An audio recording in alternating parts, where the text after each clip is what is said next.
como é que era a rotina? Quem ia de tarde, quem ia de manhã? Quanto tempo do dia isso tomava de vocês? Enfim, falar um pouco, as pessoas querem entender isso.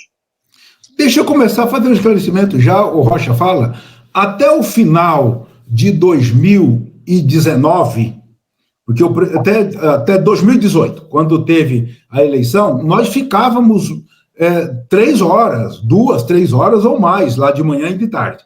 Depois que assumiu o atual governo, mudou a estrutura da Polícia Federal, o Moro foi ser ministro da Justiça, aí houve uma limitação que a gente ficava 2 horas de manhã e 2 horas à tarde, se eu não estou equivocado. Nós tivemos que nos organizar. Eu e o Rocha temos nossas atividades profissionais, não pararam, ele tem o escritório dele, eu tenho o meu, eu ainda sou professor aqui na Universidade Federal do Paraná, em momento nenhum parei com as minhas aulas, então nós nos organizamos, e o Rocha ia toda manhã e eu ia todas as tardes. Nós tínhamos umas tarefas, podemos falar sobre isso, cada um fazia as suas tarefas, o Rocha também se organizou e nós tivemos que manter as nossas atividades profissionais. E tinha um horário fixo de chegada lá, mais ou menos isso, Manuel Caetano? Normalmente eu chegava pela manhã, no começo, até o início do governo Bolsonaro, eu chegava lá às 8h40, 8h30, e ficava até meio-dia, ou às vezes até um pouco mais, né? E o Manuel Caetano chegava por volta da 1h40, e aí ficava a tarde toda. Isso no começo. Aí quando troca o governo, troca o superintendente da Polícia Federal, eles restringem mais, né? Não só os horários que era nos permitido a entrar e falar com o presidente, que era 2 horas de manhã e 2 horas da tarde, passou a ser isso, como também eliminaram as visitas religiosas que tinham na segunda-feira, criaram mais dificuldade na quinta-feira, que o presidente recebia amigos, né? E principalmente, Rocha, limitaram o número de advogados que podiam estar com o presidente, porque antes disso nós fizemos reunião lá com 8, 9 advogados que o presidente Lula tinha no processo, e depois eles também limitaram, que nos deu um pouco de trabalho para o presidente conversar com seus advogados coletivamente. O Rocha lembra disso, né, Rocha? É o seguinte, é importante esclarecer que a visita era diária por absoluta necessidade. O presidente Lula foi e ainda é vítima do que eu chamava de um bullying judicial. Espirrava, eles abriam um processo, né? De vez em quando tinha oficial de justiça, que era uma coisa que irritava muito o presidente, o oficial de justiça indo lá citar ele, né? E esses caras sabem quem são meus advogados, sabem que eu estou aqui, que eu não posso sair, que história é essa de vir aqui me citar? Entrega a citação para os advogados e tal. Então sempre tinha isso. E todo dia tinha algum tipo de incidente nos processos, que o Cristiano nos ligava, a Valesca nos ligava, que é os advogados mais imediatamente comandando o processo da defesa técnica, e nós tínhamos que levar o presidente as considerações e trocar ideia com ele, depois trazer a resposta. Eu fazia isso de manhã, o Manuel Caetano dava sequência à tarde, ou às vezes alguma coisa que ia à tarde, a resposta só era dada no outro dia pela manhã. Então era isso, era o tempo todo isso. Então eu de manhã, nesses 580 dias que nós pudemos visitar, a manhã toda era do presidente Lula, e a tarde do Manuel Caetano era do presidente Lula. Agora, quando vocês iam, vocês ficavam sozinhos com ele, era só você e ele? Sim, só nós. Aí tem um direito do advogado, ficávamos só nós ali conversando. E algumas vezes, eu diria que foram as mais alegres, por incrível que pareça, muitas vezes, eu e o Rocha íamos juntos. Eram momentos assim mais tranquilos, que às vezes havia uma certa descontração. O presidente, no começo, ele não nos conhecia, já conhecia o Rocha tinha visto o presidente uma outra vez, mas aí fizemos uma boa amizade, e 3 amigos juntos, às vezes amenizavam um pouco aquela situação dele, que estava numa solitária. Essa é a realidade lá na Polícia Federal.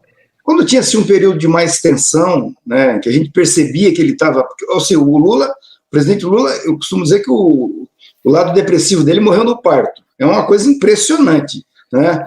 Você não... o tempo inteiro a mesma tocada ali, não diminui o ritmo, né?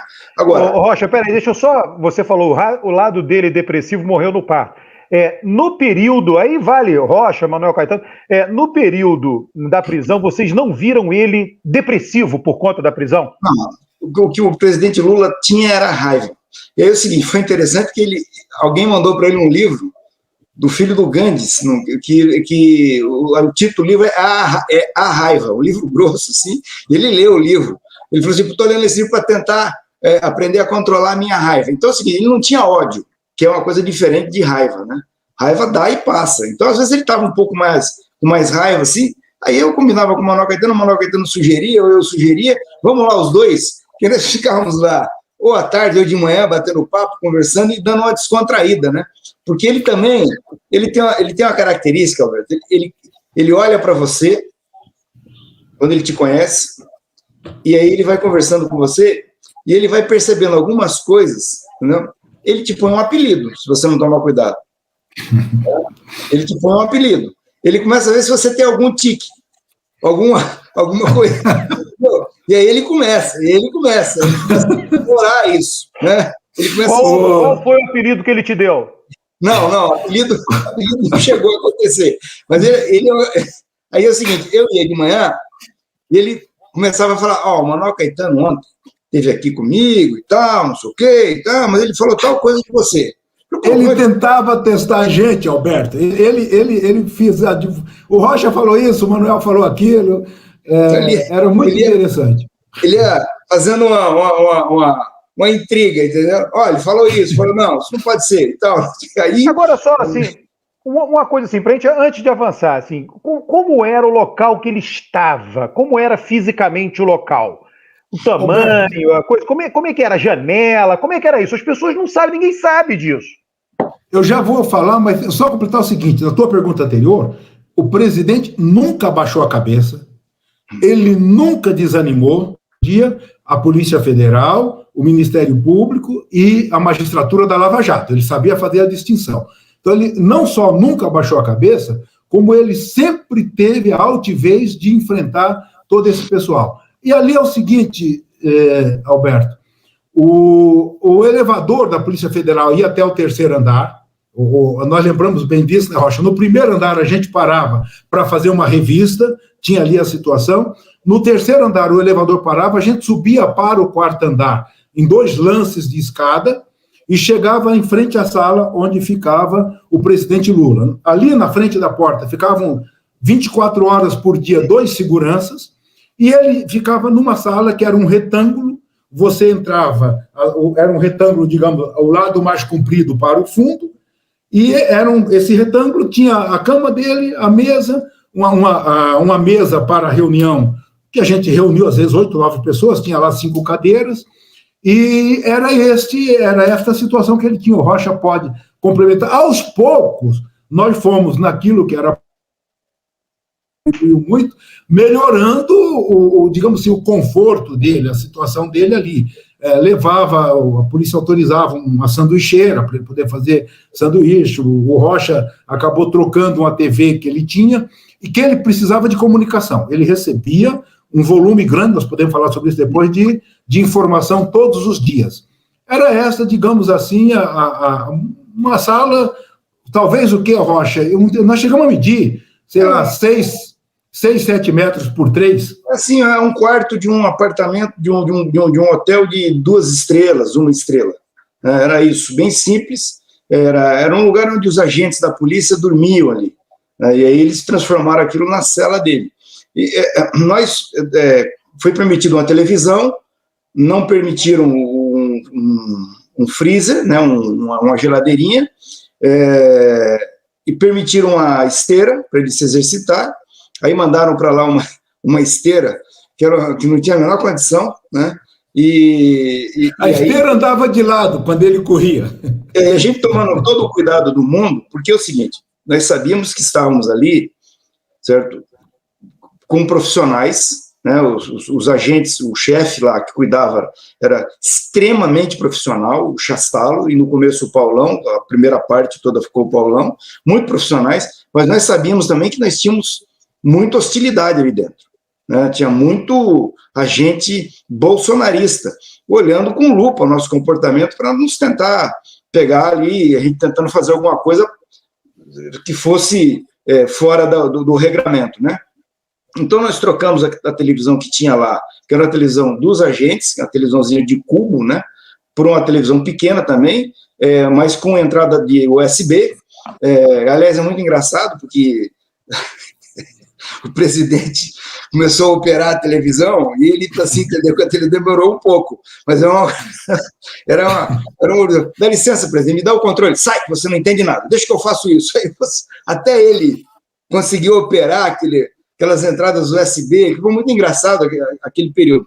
E a esteira que foi para lá, que uns amigos levaram, não tinha a menor condição, era a esteira de uma pessoa de 80 anos, e aí eu troquei a esteira, falei, vou trocar essa esteira. Só que é o seguinte, não dá para pegar uma esteira nova e levar lá. Primeiro que entrar uma esteira nova na Polícia Federal já ia chamar a atenção, né? Tinha repórter todo dia ali, de televisão, de jornal, olhando, o Lula está com mordomia aqui na Polícia Federal. Então, eu fui procurar uma esteira usada. Aí fui num lugar aqui em Curitiba que vendia esteira usada. Eu conheço esteira, só corro em esteira, tenho o hábito de correr, e aí eu consegui uma esteira usada. E a esteira foi para lá. E é o seguinte, a esteira era 220. Queimaram a esteira. A esteira foi para lá, rapaz. E chegou lá um trabalho para colocar a esteira lá para dentro, levar lá em cima com 2 lances de escadas, e num horário que não chamasse muita atenção. E aí, finalmente, entrou lá a esteira, e eu estava lá de manhã, e aí, no outro dia, eu cheguei e falei, doutor Rocha, é o seguinte, o senhor deve ter ido aí num desses desmanches, foi pegando um pedaço de esteira em cada desmanche que o senhor passou e montou essa porcaria aí que não funciona. Ele falou isso para você, ele falou isso. Falou, não funciona essa porcaria. Aí nós fomos lá olhar, chamamos o Paulão, olhamos e descobrimos que a esteira era 220 e a energia lá era 110. Aí tinha que comprar um transformador. Rapaz, mas até a gente descobrir isso, esse homem deixou a nossa vida empolvorosa por causa da esteira. Ai. Aí depois ele começou a correr na esteira, andar na esteira, e a esteira ela começou a se deslocar. Ele, assim, ficava 10 minutos, a esteira ia indo para o meio do quarto. Rapaz, mas, Alberto, essa esteira, durante um bom tempo, depois que foi lá sempre, ele corria 10 quilômetros todos os dias na esteira, caminhava, corria um pouco e caminhava. 10 quilômetros todos os dias ele fazia isso. Ele estava bem fisicamente no período que esteve aqui. Era permitido, já antecipamos, ia lá um cardiologista, ele fez baterias de exame, o cuidado com a saúde dele foi tomado enquanto ele estava aqui.